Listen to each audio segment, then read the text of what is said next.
하나님 감사합니다. 이 오후에 다시 한번 주님 앞에 나와 기도하며 찬양하게 하시니 감사합니다. 우리의 기도가 하나님 앞에 아름다운 향연처럼 올라갈 줄을 믿습니다. 하나님께서 우리의 기도를 들으시며 우리 삶에 응답하실 줄을 믿습니다. 하나님 우리 삶에 찾아오셔서 하나님께서 우리와 함께 하심을 경험할 수 있도록 축복해 주옵소서. 이 시간 또 주의 음성을 듣기를 원합니다. 우리에게 말씀해 주시고 하나님의 음성을 들려주셔서 우리의 영혼이 살아나게 하시고 우리의 영혼이 깨어날 수 있도록 축복해 주옵소서. 감사드리며 예수 그리스도의 이름으로 기도드리옵나이다. 아멘. 하나님의 말씀은 에베소서 2장입니다.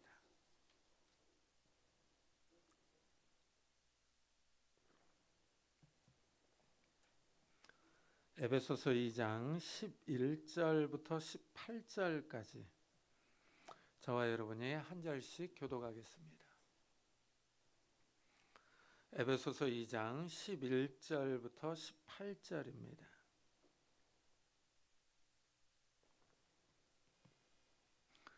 그러므로 생각하라. 너희는 그때 육체로는 이방인이요 손으로 육체에 행한 할례를 받은 무리라 칭하는 자들로부터 할례를 받지 않은 무리라 칭함을 받는 자들이라.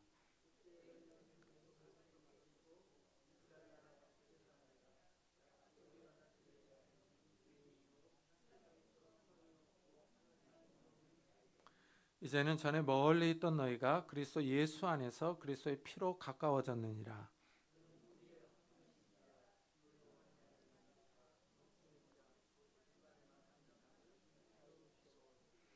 법조문으로 된 계명의 율법을 폐하셨으니 이는 이 둘로 자기 안에서 한 새 사람을 지어 화평하게 하시고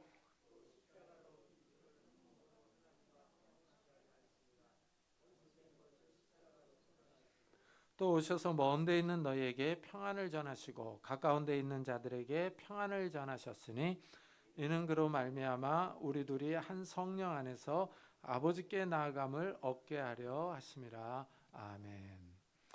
이 사도 바울이 에베소 교회 성도들에게 예수를 믿기 이전의 상태, 그러니까 예수를 영접하기 이전의 상태를 기억하라라고 이제 권면을 하고 있어요. 그래서 그러므로 생각하라.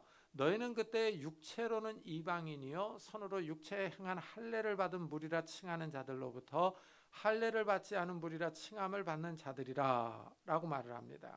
그러니까 예수를 믿기 전에는 이방인이었다는 거예요. 이방인. 그리고 무할례자였다라고 얘기를 하고 있습니다. 참 이 이방인이라고 하는 요 표현이에요. 이 표현은 하나님의 백성이 아니다 이런 뜻이죠. 그러니까 구약에서 보면은 하나님의 백성은 이스라엘이에요. 이스라엘. 하나님이 이스라엘을 하나님의 백성으로 선택을 하셨어요. 이 땅에 많은 백성이 있지만 하나님이 선택하신 백성은 이스라엘이었습니다. 그 외 다른 백성들은 다 이방인이에요. 그러니까 에베소 교회 성도들 역시 마찬가지고 우리 역시 마찬가지였죠. 이 바울은 이 하나님의 백성 이스라엘과 이방인을 구별하는 표지로 할례를 얘기를 해요. 할례. 유대인들은 하나님의 백성이라는 표지로 할례를 행했습니다. 할례는 아브라함이 처음 시행했죠. 하나님이 아브라함에게 많은 후손과 가나안 땅을 주실 것을 약속하셨습니다. 이 약속을 언약으로 세우면서 할례를 받으라 라고 명령을 하셨어요. 그래서 이 할례요. 할례는 아브라함의 후손이라고 하는 표시이기도 했습니다. 이 아브라함의 후손인 유대인들이 할례를 행했어요. 이들이 에베소 사람들을 할례 받지 못한 사람들이라고 불렀어요. 할례는 유대인과 이방인을 구분해 주는 표지 역할을 했습니다. 유대인들은 할례에 대한 자부심이 아주 강했어요. 하나님의 선택받은 백성이라는 이 선민 사상이에요. 거룩한 하나님의 선택받은 백성이라는 선민 사상이 할례로 이제 표현된 거죠. 이래서 이 다윗이 청소년 때 골리앗과 싸우러 나갈 때 한 말을 보면은 이 할례에 대한 자부심이 나타나요. 이 다윗이 이런 말을 하거든요. 이 할례 받지 않은 블레셋 사람이 누구이기에 살아계시는 하나님의 군대를 모욕하겠느냐라고 얘기를 합니다. 그러니까 다윗이 거인 골리앗이 이스라엘을 모욕하는 말을 듣고 붕괴합니다. 그 골리앗을 가리켜서 이 할례 받지 않은 블레셋 사람이라고 얘기를 해요. 아주 무시하는 거죠. 이방인이라는 거죠. 여기서 다윗이 할례 받은 사실에 대한 대단한 자부심이 있었다라고 하는 것을 알 수가 있어요. 그러니까 하나님의 백성이라고 하는 정체성이 있었어요. 그래서 이 살아계시는 하나님의 백성이다 라는 정체성을 갖고서 이스라엘을 살아계시는 하나님의 군대다라고 표현을 했습니다. 그러니까 다른 이스라엘 사람들은 거인 골리앗 앞에서 두려워 떨고 있었지만 다윗은 거인 골리앗을 할례 받지 않은 사람으로 치부하며 아주 무시했죠. 경멸했던 겁니다. 이렇게 유대인들은 할례 받은 사실에 대한 자부심이 있었어요. 아브라함의 후손이며 하나님의 백성이라는 정체성입니다. 유대인들은 이방인들을 할례 받지 못한 사람이라며 무시하며 그들과 자기들을 구분지었던 거예요. 구별했던 겁니다. 이 할례가 유대인과 이방인을 구분하는 표시 역할을 했죠. 바울은 에베소 교회 성도들이요. 이 성도들이 과거에는 예수를 믿기 전에는 이방인이었고 무할례자였다라는 사실을 생각하라고 합니다. 이 바울은 이방인이었던 에베소 사람들이 어떤 상태였는가 이것을 더 자세하게 설명을 하는 거예요. 그때 너희는 그리스도 밖에 있었고 이스라엘 나라 밖의 사람이라 약속의 언약들에 대해서는 외인이요 세상에서 소망이 없고 하나님도 없는 자이더니 하고 설명합니다. 여기 밖에 있었다 그러죠. 안이 아니라 밖에 있었다 그럽니다. 그리스도 밖에 있었고 이스라엘 나라 밖에 있었고 외인이었다 이렇게 얘기를 하죠. 그러니까 그리스도와 분리되어 있었던 외국인들이었어요. 이스라엘과 아무 상관이 없던 사람들이었습니다. 이스라엘에 있던 약속의 언약들에 대해서 외인이었어요. 외국인이었죠. 낯선 이방인이었습니다. 이방인의 신분이었다는 거죠. 이런 이방인들에게 소망이었고 하나님도 없었다 이렇게 얘기를 해요. 참 이 표현이 영적인 상태를 보여주는 거예요. 세상에서 소망이었고 하나님이 없었다 이렇게 얘기를 합니다. 이 땅에 많은 사람들이 살아가는데 정말 이 세상 사람들의 소망이 무엇입니까? 이 세상에서 성공해서 잘 먹고 건강하게 잘 사는 것 아니겠습니까? 사업이 잘 되고 자녀들이 잘 되는 것을 보는 소망입니다. 이 땅의 소망이죠. 다 한계가 있고 일시적인 소망입니다. 죽으면 모든 것이 사라지는 소망이에요. 하나님이 없기 때문입니다. 하나님이 없으면 사람들은 세속적이 되며 육체적이 됩니다. 이 세상이 전부인 줄 압니다. 이것은 과거에 우리들도 마찬가지였죠. 만일 우리 삶에 하나님이 없다면은 우리 삶은 너무 허무합니다. 이 땅에서 성공해서 많은 것을 누린다 해도 결국 다 놓아야 합니다. 죽음 앞에서 모든 것이 공허합니다. 하나님이 없으면 빛이 사라지는 거예요. 소망이 없는 겁니다. 하나님이 없으면 우리 삶에 흑암만 남아요. 어둠만 있습니다. 어둠 가운데 있는 사람들은 볼 수가 없죠. 인생의 목적지가 보이지 않습니다. 죽으면 모든 것이 사라지고 끝납니다. 우리도 예수 믿기 전에는 세상 사람들과 똑같았습니다. 그러나 우리에게 소망의 빛이 비쳤어요. 예수 그리스도의 복음이 들려왔습니다. 이래서 이제는 전에 멀리 있던 너희가 그리스도 예수 안에서 그리스도의 피로 가까워졌느니라 하고 말합니다. 여기서 이 두 단어가 아주 인상적이에요. 멀리 있던 요 표현과 가까워졌느니라 요 표현이에요. 옛날에는 멀리 있었습니다. 근데 이제 가까워졌다 그러죠. 과거에는 하나님으로부터 멀리 떨어져 있었습니다. 이방인이었습니다. 그러나 예수 그리스도의 피로, 십자가의 피로 우리가 가까이 왔어요. 그리스도의 피로 인하여 소망이 생긴 겁니다. 십자가 복음을 받아들이는 후로 우리의 마음의 눈이 떠졌어요. 영적인 눈이 떠졌습니다. 영적인 말씀을 깨달아요. 죽음 후를 알게 됩니다. 죽으면 모든 것이 끝나는 것이 아닙니다. 세상 사람들은 죽으면 끝이라고 말합니다. 죽은 후에 세상을 알지 못해요. 그러나 하나님은 죽은 후를 알려주십니다. 이 세상이 존재하듯이 새로운 세상 하나님의 나라가 존재한다고 알려주십니다. 우리가 이 땅에 태어날 때 이 세상이 존재할 것을 알지 못했습니다. 이와 마찬가지로 세상 사람들은 다음 세상을 알지 못합니다. 다음 세상이 없다고 생각합니다. 그러나 하나님의 나라가 있습니다. 천국과 지옥이 있습니다. 사람은 죽은 후에 심판을 받습니다. 이 세상에서 어떻게 살았는지에 대한 심판입니다. 이 사람에게 능력이 있어서 이 심판을 받지 않았으면 좋겠습니다. 이 심판을 피해갈 수 있으면 좋겠습니다. 스스로 구원할 수 있는 능력이 있었으면 좋겠습니다. 그러나 아쉽게도 사람에게는 이런 능력이 없다는 사실입니다. 사람은 이 늙어가는 노화도 막을 수가 없어요. 이런 능력도 없습니다. 사람은 스스로 구원할 능력이 없어요. 하나님의 심판을 피해갈 능력이 없습니다. 하나님 앞서 무력한 존재입니다.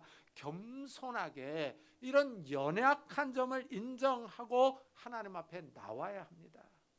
하나님이 없이 자유롭게 살았던 사람들이요, 다 심판을 받아 지옥으로 갑니다. 멸망의 길로 나아갑니다. 그러나 복음을 믿었던 사람들, 예수 그리스도의 십자가 피를 믿었던 사람들은 다릅니다. 심판을 이기고 승리합니다.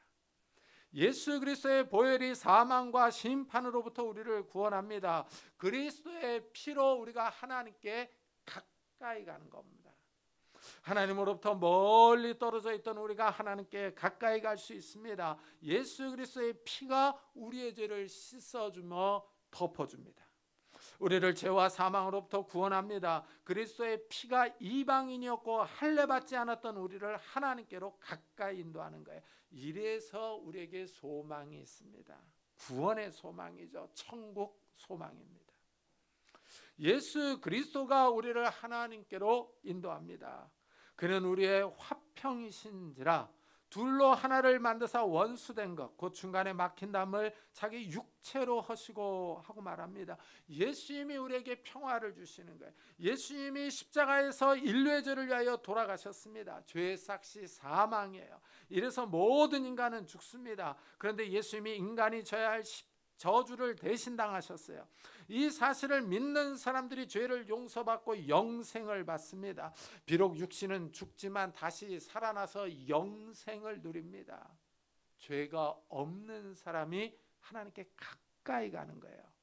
하나님은 거룩하신 분입니다. 하나님의 거룩은 죄인이 가까이 오는 것을 허락하지 않습니다. 이래서 구약에서 보면 하나님이 임하신 장소, 그 신년의 장소에 사람이 가까이 가지를 못해요. 가까이 다가갔다가는 죽을 수가 있습니다. 죄가 하나님과 사람 사이를 가로막고 있기 때문이죠. 죄가 있는 사람은 하나님께 가까이 갈 수가 없어요. 하나님의 공의가 죄를 심판합니다. 이래서 이 죄인들은 하나님과 원수 관계에 있는 거예요.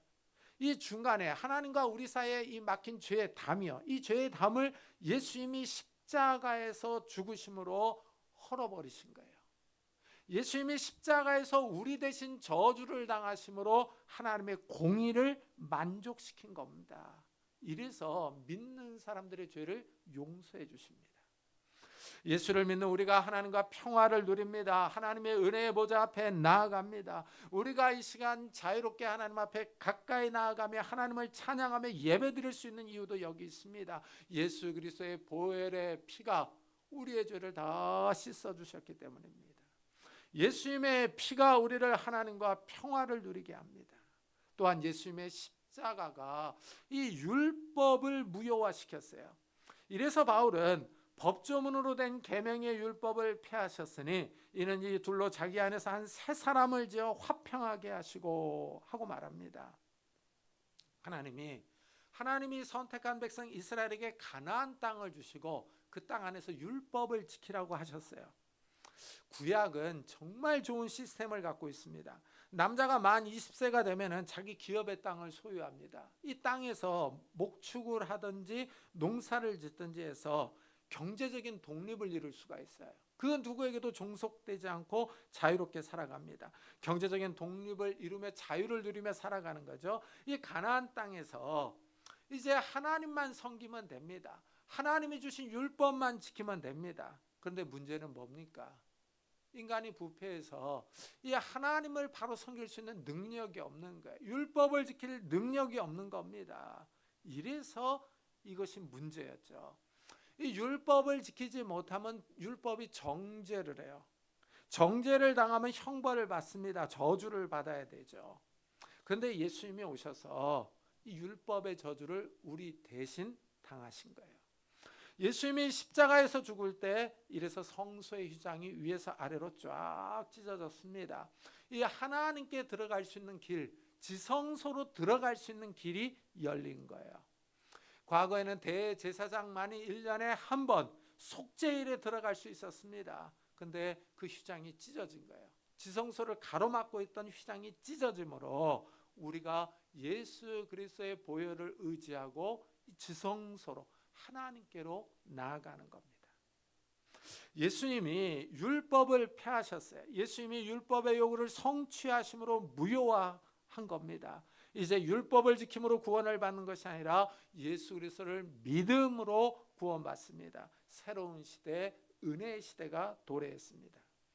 이제 유대인이나 이방인이나 예수 그리스도를 믿음으로 구원받습니다. 유대인과 이방인 사이에 있던 율법의 벽이 사라졌습니다. 이 점이 아주 중요합니다.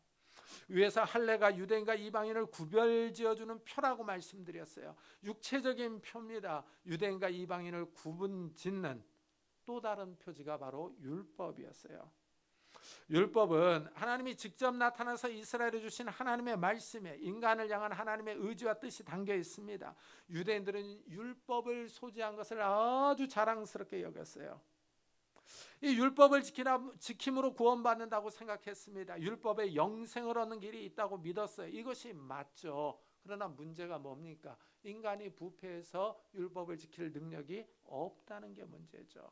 이래서 이스라엘은 율법을 지키지 못해서 저주를 받아 나라는 망하고 가나안 땅에서 쫓겨났습니다. 유대인들은 율법을 지키지 않고 자랑만 했어요. 그러나 예수님이 이 땅에 오셔서 십자가에서 죽었어요. 이 사실을 믿는 사람들이 구원받는 겁니다.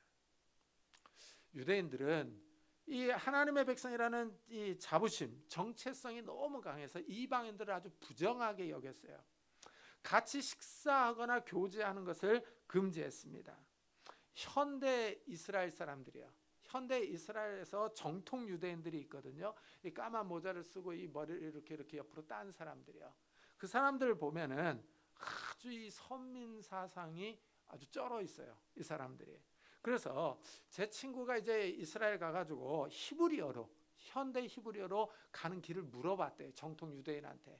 근데 이 친구가 히브리어를 다 알아들으면서도 자기를 멀뚱멀뚱 쳐다만 보고 있더래요. 그러니까 이방인이라고 무시한다는 겁니다. 이방인과 교제하면은 부정해진다 이거죠. 그래서 아주 기분이 나빠가지고 그 친구가 아주 그런 얘기가 나올 때마다 입에 거품을 물고 욕을 해요. 아주 나쁜 놈들이라고. 참 이 정통 유대인들이 이게 자부심이 충만한 거죠. 충만한 겁니다. 정통 유대인들은 아직도 이방인을 부정하다고 무시합니다. 물론 모든 유대인들이 다 이런 것은 아니죠. 유대인들도 여러 부류가 있어요. 그 가운데 정통 유대인들이 유난을 떱니다. 자기들은 거룩하다고 얘기를 합니다. 이래서 유대인들 사이에 분란이 많습니다. 유대인들은 율법으로 자신들과 이방인을 분리했어요. 그런데 이 벽이 예수 그리스도에 의해서 무너지는 거예요. 예수님이 십자가에서 죽음으로 이 벽이 무너졌습니다. 율법을 성취하셨어요. 이래서 바울은 십자가로 이 둘을 한 몸으로 하나님과 화목하게 하려 하심이라 라고 말합니다. 그러니까 유대인이나 이방인이나 예수를 믿음으로 구원받는다는 거예요. 예수를 믿는 사람들이 이제 예수 그리스도의 몸을 형성합니다. 예수님이 교회의 머리이십니다. 교회는 예수님의 몸이에요. 이 머리와 몸은 서로 연결되어 있습니다. 한 몸이 되어야 살아 있습니다. 머리와 몸이 분리되면 죽습니다. 이 몸이 그리스도의 교회입니다. 이방인이나 유대인이나 차별 없이 이제 믿음으로 교회에 들어와서 한 몸을 이루는 거예요. 예수님의 십자가 소식이 믿는 유대인과 이방인에게 평화를 가져다 줍니다. 또 오셔서 먼 데 있는 너희에게 평안을 전하시고 가까운 데 있는 자들에게 평안을 전하셨으니 하고 말합니다. 예수의 복음이 전해지는 곳마다 믿는 사람들이 나옵니다. 믿는 사람들은 죄를 용서받고 하나님과 평화를 누립니다. 유대인이나 이방인이나 믿음으로 하나가 됩니다. 중간에 막혀있던 율법의 담이 무너졌어요. 유대인과 이방인 사이에 평화가 임합니다. 이 말씀이 한반도에 사는 우리들에게까지 전해졌어요. 정말 이 말씀 한번 생각을 해보세요. 예루살렘으로부터 정말 멀리 떨어져 있지 않습니까? 우리는. 그런데 복음이 우리에게까지 온 거예요. 그래서 우리가 이 복음을 듣고 하나님과 화평을 누리잖아요. 우리가 예수 그리스도의 한 몸으로 들어간 거죠. 참 이 유대인들이요, 우리랑은 아무런 상관이 없는 저 유대 민족이 우리 한반도에 어마어마한 영향을 미친 거죠. 정말 이 기독교가 한국에 들어와서 끼친 영향이 막강합니다. 그래서 이 초창기 우리 한국 기독교 역사를 보잖아요. 선교사들이 들어와서 학교를 많이 세워줬어요. 교육을 많이 시켜줬죠. 병원을 세워서 사람들을 치료해 줬습니다. 교회를 세워 복음을 전해 주었어요. 그래서 이 교회에서 주일마다 성경을 읽고 찬양을 부르니까 이 글을 모르던 분들이 교회 와서 글을 깨우친 게 많은 거예요. 그래서 문맹률이 아주 낮아졌습니다. 이 교회가 정말 이 한국 역사에 큰 영향을 미쳤죠. 이방인이었던 우리도 이 복음을 듣고 하나님께 가까이 가는 거예요. 이방인이나 유대인이나 성령 안에서 하나님 아버지께 나아갑니다. 이는 그로 말미암아 우리 둘이 한 성령 안에서 아버지께 나아감을 얻게 하려 하심이라 하고 말합니다. 믿음으로, 예수 그리스도를 믿음으로 인종이나 언어나 문화와 역사의 차이를 넘어서는 겁니다. 성령께서 인종과 민족의 차별을 넘어서게 합니다. 이래서 이 유럽에 있는 교회들 가서 예배를 드리면요, 정말 다양한 인종들이 와서 하나님을 찬양하고 노래합니다. 참 그 모습이 너무너무 신기합니다. 흑인이나 백인이나 동양인이나 다 모여서 하나님을 찬양하는데 그 모습이 너무너무 아름답습니다. 그리스도 안에서 하나 되는 거예요. 하나 되는 겁니다. 성령 안에서 한 하나님 아버지를 섬기게 하는 겁니다. 신기한 일이죠. 한 믿음으로 한 아버지께 나아갑니다. 창조주 하나님이 우리의 아버지십니다. 예수 그리스도께서 우리에게 평화를 주신 거예요.